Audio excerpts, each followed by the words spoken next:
Siguro the way they attack the genres and dance styles assigned to them. It's gonna be fun, but it's gonna be very challenging.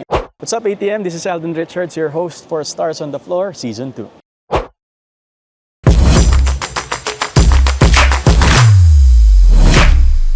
Siguro the way they attack the genres and dance styles assigned to them, because we have so many dance styles and yung mga genres and twists na ginawa natin during Season 1.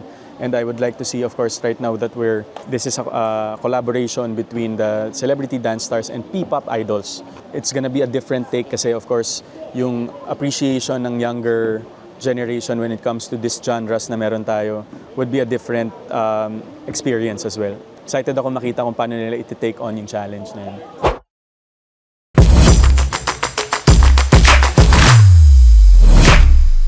Oh my God, ang hirap kasi depende. It really depends on who's watching and of course depende rin sa appetite ng dance authority natin, but technically hand in hand siya eh.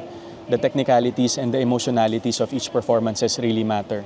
But I think at the end of the day, it's the whole experience of watching the performances. Dun magmamatter and dun magvavary kung sino nga ba yung magiging ultimate dance star duo natin.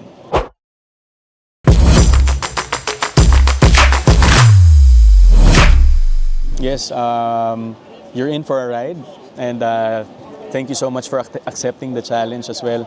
It's gonna be fun, but it's gonna be very challenging, and but of course, at the end of the day, what we wanted to highlight is just yung art of dance in our daily lives. So maraming salamat sa inyo guys, and I look forward to seeing all of you perform for Stars on the Floor Season 2. Hearts will dance this February dahil sa pinaka-inaabangang pagbabalik na Stars on the Floor. Kumanda sa kolabanan ng dance stars mula sa dalawang magkaibang mundo.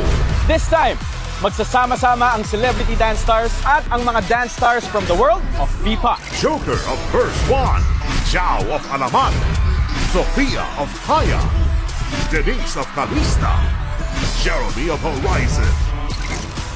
Kolaban na! Tara na't gumalaw. Kasama ang bagong dance stars na may kakaibang angas. The stage is set once again. Kolaban na! Sunday, February 15 on GMA. Yan, so mga kapuso and sa lahat ng mga ka-ATMs natin dyan, this is Alden Richards again, and abangan nyo po ang Stars on the Floor Season 2 this coming February 15 na.